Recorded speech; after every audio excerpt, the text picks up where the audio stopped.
Addendum à la vidéo précédente, vous aurez noté que le sipan creux est la norme de toute visserie sur cette machine, mais il faut savoir s'adapter.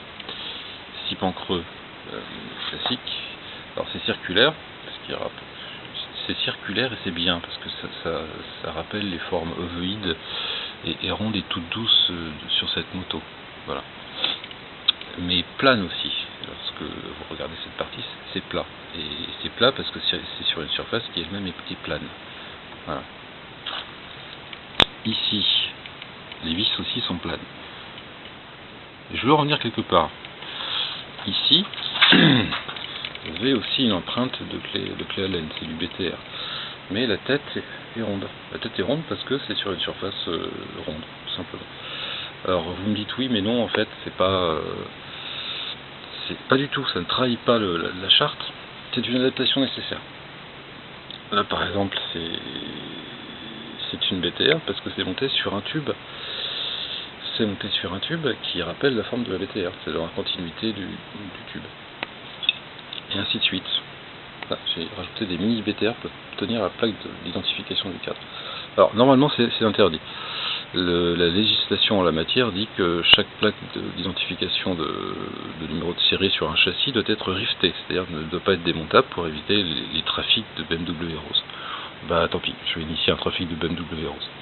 Voilà, c'est la fin de l'addendum. Et puis, je sais pas si je vous l'avais montré, le résultat final de ma petite plaque. Ça va être délicat, il se trouve ici, une fois tous les carters assemblés. Ouais. Je vous rapporte un briquet. Bougez pas.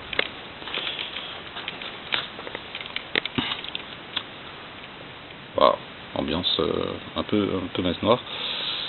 Ça rend bien, ça rend bien. Ça aurait pu être mieux si le moteur avait été sur l'établi, mais il n'a pas été sur l'établi. La plaque d'huile. J'ai acheté ça. Ça, c'est l'ancienne plaque d'huile. C'est celle d'origine d'ailleurs, qui est montée sur ma machine. Alors ça se met sous le carter moteur, ça a comme fonction principale de pouvoir accéder lorsqu'on la démonte à la partie inférieure du moteur. Ensuite ça a comme utilité de pouvoir récupérer les dépôts inévitables qui se déposent au fond du moteur, parce que lorsque vous vidangez, toujours huile chaude, hein, votre vidange, toujours huile chaude. Lorsque vous vidangez, ça n'embarque pas toutes les impuretés. Il y en a toujours qui se déposent au fond, et ça peut être utile de démonter la plaque pour pouvoir retirer tout ça.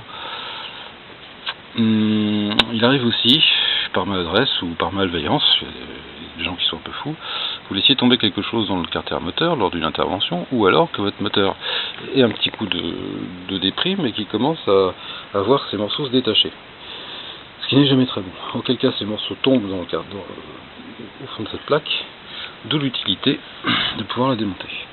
Alors je vous montre cette plaque de profil. Vous voyez, elle est montée là-dessous. Cette plaque de profil elle ressemble à ça.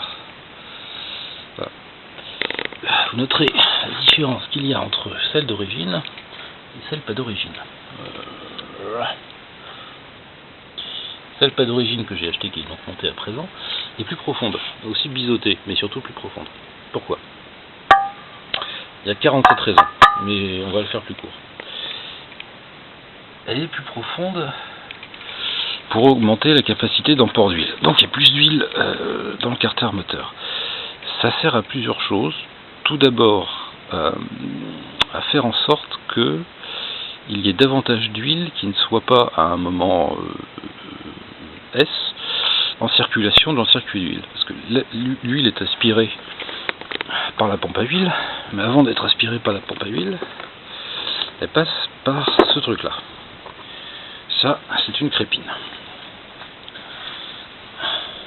qui vient se mettre comme ça et qui est plaquée au fond du carter. Alors il y a un tamis, comme un chinois, c'est le principe du chinois. Il y a un tamis qui filtre les grosses pièces qui seraient amenées à tomber au fond. Et cette pièce-là doit toujours, quoi qu'il arrive, être immergée. Si jamais elle n'est plus immergée, ça veut dire que vous déjaugez. Ce qui signifie que vous n'aspirez plus d'huile mais de l'air, ce qui signifie que les pièces en mouvement dans votre moteur qui doivent recevoir de l'huile ne sont plus lubrifiées, ce qui signifie que vous pouvez gravement endommager votre moteur. Quand est-ce qu'un déjaugeage peut survenir?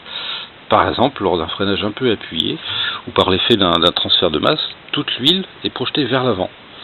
Voilà, ça peut être d'où l'intérêt d'augmenter la quantité d'huile emportée, parce que ça limite les risques de déjaugeage. Alors sur la plaque que j'ai achetée en plus, juste ici comme ça en V, vous avez deux plaques en alu qui servent à limiter les projections d'huile vers l'avant. Vous me direz, j'aurais pu ne pas acheter ce carter plus profond, me contenter de garder celui-ci et de rajouter de l'huile, c'est vrai, j'aurais pu faire ça. Mais c'est pas bon, parce que si vous faites ça, vous faites monter le niveau d'huile dans votre moteur, exagérément, et ce qui se passe, c'est que ça réduit incidemment la quantité d'air dans votre moteur. Il ne faut pas oublier votre moteur, il y a deux gros pistons, ici à gauche et l'autre côté à droite, qui s'amusent à y aller et à venir, sauf que lorsqu'ils vont et viennent, en même temps, ils compriment de l'air, parce que votre carter moteur, il n'est pas entièrement rempli d'huile, ça n'est jamais. Il est aussi rempli d'air, ce qui fait que ça fait, les pistons font un peu compresseur et compriment l'air. Et ben, la compression d'air dans les carters moteurs, si jamais la compression est trop forte, ça fait travailler les joints et ça fuit. Et ça, faut éviter. C'est pas recommandé. Voilà.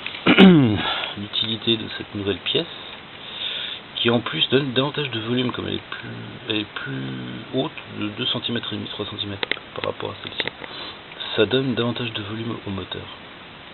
Esthétiquement parlant, hein, ça lui donne de l'ampleur. Et c'est quand même pas mal.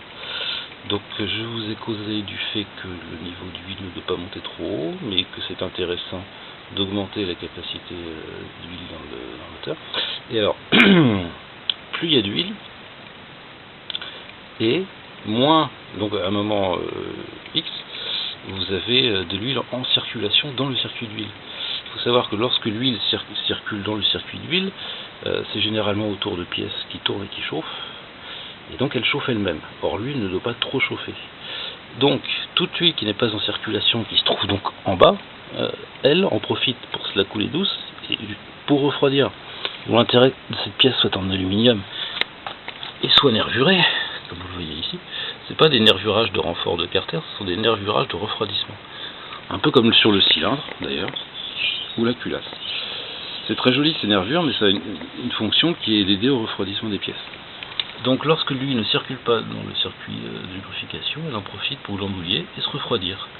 Et plus vous avez d'huile dans ce carter, et plus vous avez d'huile à un moment B qui glandouille et qui refroidit. Voilà toutes les raisons pour lesquelles j'ai acheté cette pièce qui m'a coûté une fortune. Mais je m'en fous. C'est pour la postérité, je me ferai enterrer avec. Ouais, c'est un peu moins court que de... Ouais, mais bon, hein, Rome c'est pas fait en 6